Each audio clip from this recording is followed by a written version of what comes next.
plays for lost yardage. One for no gain. Rattler got plastered, still got it off, and it is caught across Harden's mail for a pregame visit. He brought us some goodies. Rattler throws wide open. The throw back to Leggett. Welcome to the Put on Waivers Media Group, home of the Put on Raiders podcast and the Student Body Right podcast.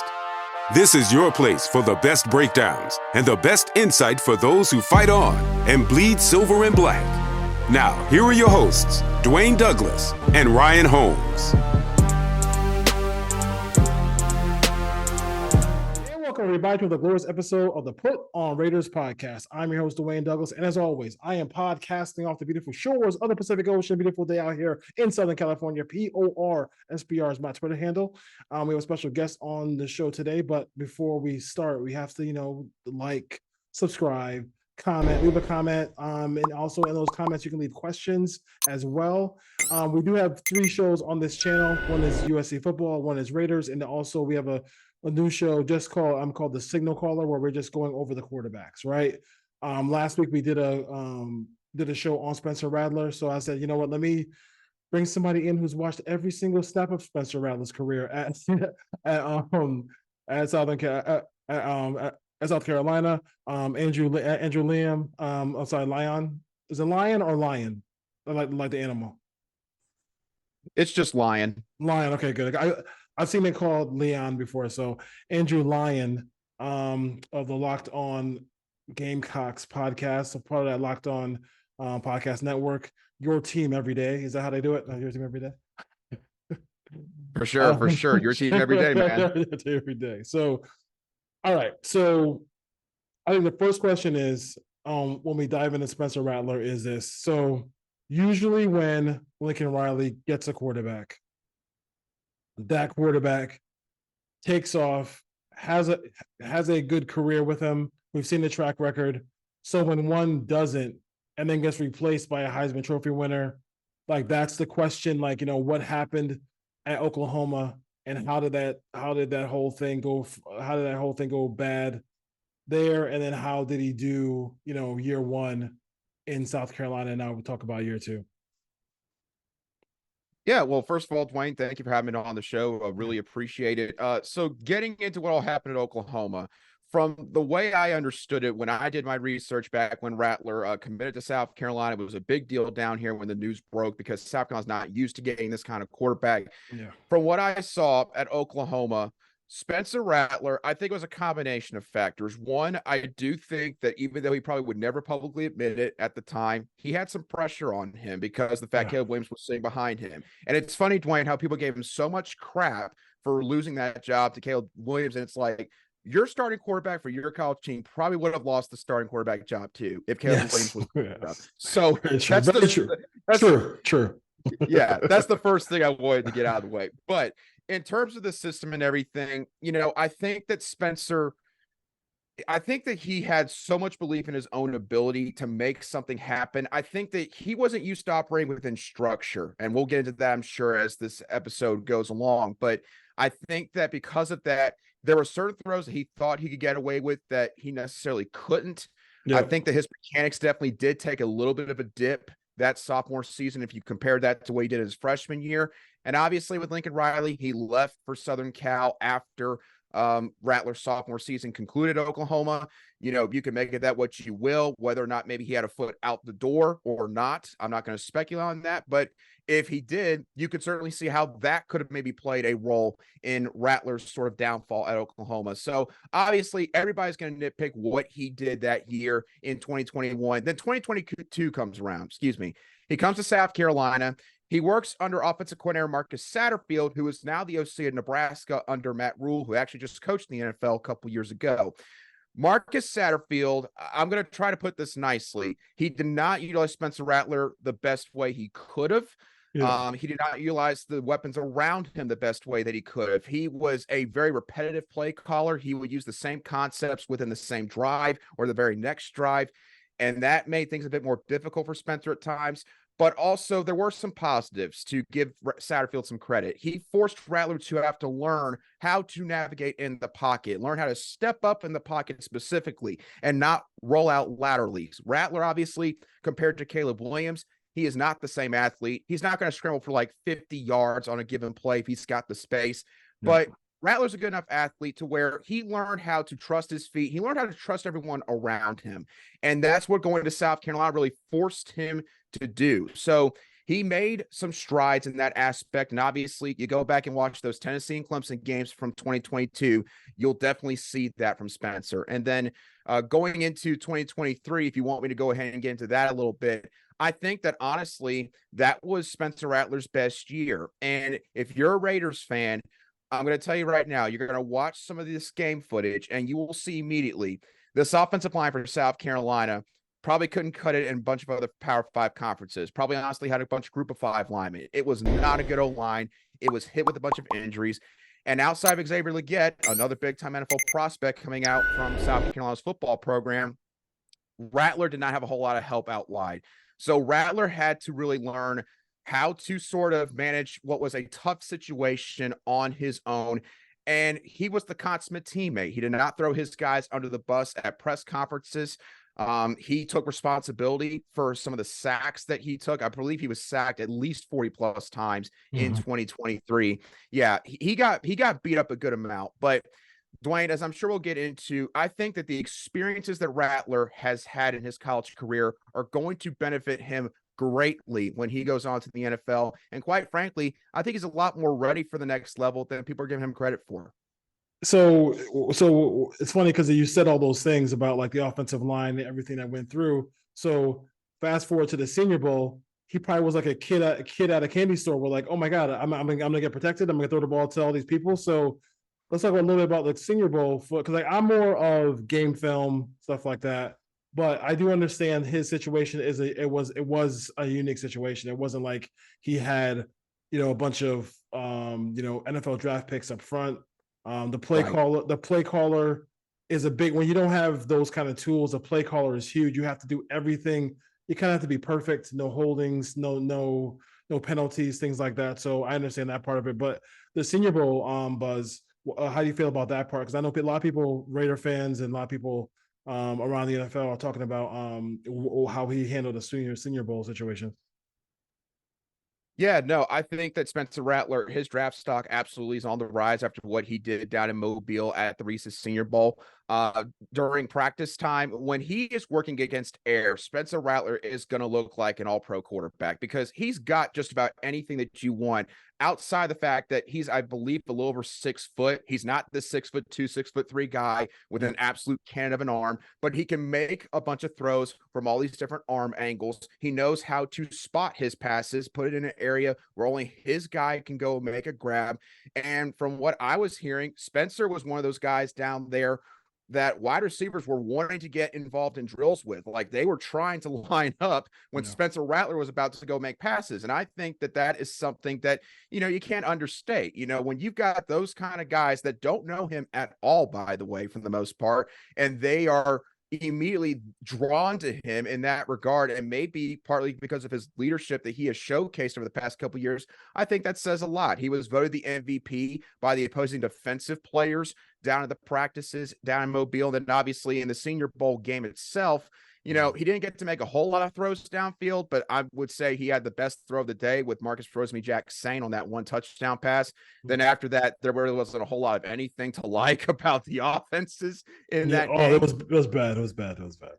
Yeah, for sure. But and overall, Dwayne, I think that the best way to sum up Spencer Rattler's experience down in Mobile is I think that he really raised a lot of eyebrows, not just with people that maybe have been saying for the past couple of years that they thought he stunk as a casual observer, but also people that, are well respected in the scouting community, people like you, who, you watch the film, you break down these guys, and, you give a true objective evaluation. I think that he's got everybody, buzzing about what he could be when he gets to the NFL. So Penix is going to throw at the combine, which is, I think after Penix left the whole situation there, I thought it was smart for him to go ahead and do that. I'm not sure if you heard anything about Rattler doing that. Or do you think it would be smart for him to kind of just showcase everything there? Because it seems like he is in that, it's a list of the sixth. So if anybody slips, he's the next one to possibly get drafted. Yeah, absolutely. Dwayne, I have not heard anything about that specifically, but I would be a bit surprised if Rattler doesn't throw. And I think that if he does throw, I think he'll just give him another chance to rise up those draft boards. Because again, when he can just throw against air, he doesn't have to worry about pass rushers coming screaming at him. Rattler, he's going to look phenomenal. I mean, compared to all the other quarterbacks, the ball just leaves his hand a little bit differently than the rest of those guys. And that's not meant as a shot at Penix or Bo Nix or maybe any of the other guys that could be drafted ahead of him. But Rattler, his arm talent, I mean, it's some of the best stuff you're going to find in this draft class, no doubt. Yeah, I mean, it has to be something because, Lincoln Riley doesn't, he's not, recruiting people like me to throw the football. He's if you can pretty much sling it if you get him with Lincoln Riley. So are we looking at, like, in your assessment, I know some people can compare them to Desmond Ridder, Baker Mayfield, people like that. Are we talking about a guy who, I mean, I love the adversity part of it. I think that's a big part of it. I think that's really important. I think that's great that he had that adversity. But if it was a player comp, do you have a player comp for him that you would say would be a good one? Dwayne, since you mentioned Baker Mayfield, I'll go and roll off of that real quick because I actually think that, their stories are kind of similar, right? Yeah. I mean, literally, both played at Oklahoma. One won a Heisman Trophy, I believe, or at least was close to it. And the other one, was a Heisman Trophy contender before the 2021 season. And then, as we said earlier, everything went downhill. Then he had to pick himself back up at South Carolina. But Baker and Spencer, I think the similarities are they're both good within the pocket. They can both operate well within structure. They're going to make sort of the right reads, right throws the majority of the time. They do have a bit of risk that they are willing to take at times as well. I think the difference, though, is Spencer is more athletic than Baker. He's going to be able to roll out of the pocket better or, move up in the pocket better. Yeah. I think that Spencer's got just a touch enough wiggle to where in the open field, sure, in the NFL, he might take some shots if he's not careful. But I think that compared to Baker, he's not going to be essentially statuesque in the pocket. And then you look at the stories, you mentioned the adversity. Baker and Spencer, I think it's fair to say with both guys at one point in their life, they thought they were hot stuff. They thought they were probably the best guy on the football field every time that they took the field. Yeah. And Baker, he got brought down with what happened with Cleveland, then the Carolina Panthers, who I definitely pull for. And it's hard to do that sometimes watching those guys play. And then Spencer going through the same thing in college. I think that there's something to be said for that. And then you look at what Baker did Tampa Bay this past season when he's put in a good situation with a good organization, good setup, good coaching staff.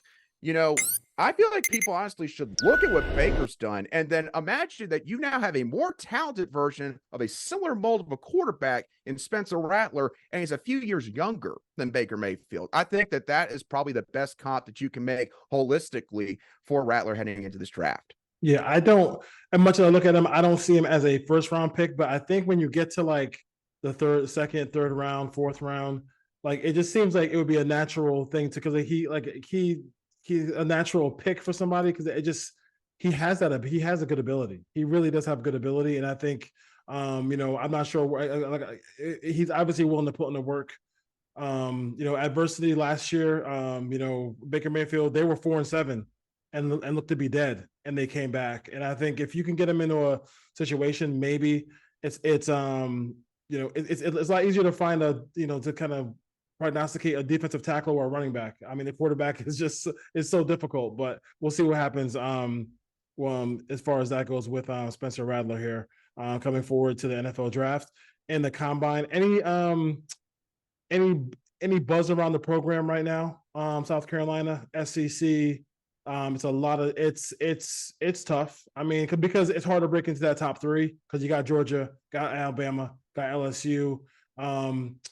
Any new quarterback situations that other people I've heard that's something that people are buzzing about a little bit down there. What are thoughts going on with the Gamecocks? Yeah, for sure, Dwayne. South Carolina, look, right now, admittedly, the fan base is a little bit down. The Gamecocks just went 5-7. They missed out on a bowl game for the first time in Shane Beamer's tenure, Shane Beamer being the head coach. Yeah. He's been in Columbia for the past 3 years. So, bit of a down year in 2023. But going to 2024, there is some optimism. Really good transfer portal class is basically the new free agency now for college football. But they brought in several really good players in that regard. Lenore Sellers, he is going to be a name to remember potentially for NFL guys in a couple years down the road. Sellers, I mean, he's basically, if you want to take Spencer Rattler, and he might not have the same kind of arm talent, but he's got a cannon of an arm, basically the things that, make front office personnel salivate, like 6'3", 6'4", can run like 4'6", maybe less than that, about 240. He's a dude. He's an absolute dude. So watch out for number 16 for South Carolina over the next couple of years. They should have a bit of a bounce back, but the schedule is definitely tough, expanding to 14 teams, or no, excuse me, 16 now, with Texas and Oklahoma joining the conference. And who knows, maybe a couple years down the road, they add some more teams. But Dwayne, I want to give you one more thought on Rattler with the Raiders, because obviously, you talk to the Raiders fan base over there. So Raiders fans might be wondering, why would we want to have Spencer? Besides everything I've said to this point, here's the thing that you'll love about Spencer if you do wind up drafting him. Spencer still has a moxie. He is humble now compared to how he was 4 or 5 years ago, but Rattler still has a confidence in himself. And if you're going to play for the the Las Vegas Raiders, my fault on that. If you're going to play for the Raiders, you got to have a certain feeling about yourself. And Spencer Rattler's got that in spades. So if the Raiders get him, I think that he is a guy that the Raider fan base would galvanize around. I think they would love him. I think those guys in that locker room would love him. I think he's just a guy that would fit in really well with the Raiders if he were to get drafted by Las Vegas in a couple months. I like this. For me, like, listen, it's been so long since they've drafted a quarterback. I'd take 2 of them. Like, I at this point, I would just take 2 of them. And if it means, but I mean, obviously, if they get to go up to New England's spot, because everybody thinks New England's not drafting a quarterback. If they get to go up to the Patriots spot, then they'll take in Jane Daniels or May or whoever, and then they'll stay there. But if they ended up with, like, Penix, McCarthy, or any of the next 3, like, if he's there in the 3rd or 4th round, it's nothing wrong. I would take him, Rattler, one of the bottom 3, and then you have Aiden O'Connell as the veteran because he played last year. Take it from there. They have to have a extreme change, extreme makeover, if you will, as far as that goes. But it seems like the conference of the SEC, because we're out here. Our conference is gone now, the Pac-12. So I don't get the SEC folks on that much, but it seems like with your young quarterback, LSU, Tennessee, like it seems like a lot of the quarterbacks are. The one guy left to go to Nebraska. Dylan Raiola left, but the conference is looking like a conference in which usually is known for the defensive play, but quarterbacks are coming right now to the SEC. Yeah, no, without question. Mentioned Lenore Sellers already for South Carolina. LSU, Garrett Nussmeier. I think that he's going to definitely be an NFL quarterback. Nico from Tennessee. I'm not even going to try to pronounce his last name. I can't do it. It's hard to get down, but you probably know who I'm talking about. Nico, I got to give Tennessee props. He's going to be a good quarterback too. And Heupel, obviously being a quarterback guy, I think that's a good situation for him. DJ Lagway, about to be a true freshman at Florida. He might not have his coach for very long. His coach might get fired after this next season, but Lagway himself, I mean, you could see he's got potential. Like, he oozes potential when he takes the field. Carson Beckett, Georgia. I mean, anybody comes out of Georgia right now, I think that you've got to be willing to take a look at him, at least a very strong look heading into the draft process. So yeah, there's no question, Dwayne, the SEC, they're going to produce a lot of really good quarterbacks. That's a lot of young guys right now. They're starting to come in, kind of a new wave. But yeah, if you're looking for quarterbacks, Las Vegas, gosh dang it, I did it again. If you're looking for a quarterback 3-4 years down the road, in case this doesn't work out, I promise you there'll be plenty more good quarterbacks coming out of the SEC. Let me just say something real quick. So when you refer to them as Oakland, that only gets you more points for Raider fans. So don't worry about it. Don't worry about it. Then I take back the apology. I apologize for the apology. Don't worry about it. Last thing is, Adam Schefter had a not conversation, but a tweet today about these coaches and, oh my God, woe is me. the transfer portal, NIL. You know, they didn't have any apologies when they were at a school, went in people's living rooms and said, "Hey, I got your son. I'll take care of your son for 3-4 years, the 2-3 years as I help him go to the NFL." And now players are doing that. I think that's something that is kind of funny as far as coaches go. But what are your thoughts about NIL and transfer portal as far as college football goes? Yeah, no, it's definitely it's a complex situation Yes, that's unfolding with college football right now, and I could probably just leave it at that and we'd be done. But no, to dive into a little bit further, Dwayne, I think it's a great thing that college athletes now can get paid off their name, image, and likeness. I think that is wonderful. I think that the gripe that coaches have is not so much the fact that players can leave, but more so the fact that coaches leave, schools have to pay buyouts. The school that loses that person gets something in return at least. When you lose a player, it's nothing but kind of peace, sayonara, thanks for developing as much as you did, and they're gone. And so I can kind of understand from a coach's perspective, you signed up to be able to bring kids in. You're willing to go through all that work just to get them on your campus. And you're seeing, heck, the last cycle, if you pay attention to the transfer portal, a lot of these kids now, you see a lot of freshmen that are entering the port. They're staying at their school for like 6 months in certain cases, and then they're piecing out and they're going somewhere else. So, I'm not going to be that person that says, it's all on the kids. And, I definitely understand the It's coaches. both. They make exactly. They make a lot of money to certainly deal with those issues and situations. At the same time, the NCAA, that could be a whole nother conversation. They basically that's a 4-hour show right there.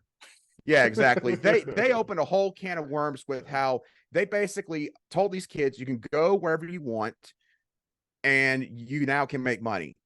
And they did it within like a 1.5-year span.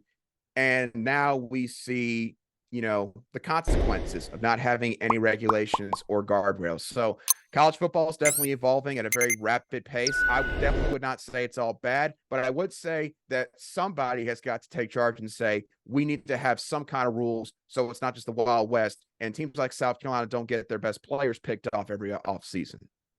So they got to do something about it, but they're doing it very carefully, because the minute they make it seem like it's a job, then it's a whole other thing. And then what do we need the NCAA for? So it's kind of crazy. Exactly. It's kind of crazy and nutty. We'll catch up with South Carolina in the women's tournament. That should be fun. Dawn Staley always has that team ready to go, so that's always fun stuff here. But thank you for joining us here on the Put On Raiders podcast, talking a little bit about Spencer Rattler here. Raiders, the quest for a quarterback begins. The combine next week, so we'll see what happens. Thank you, brother. Appreciate it, Dwayne.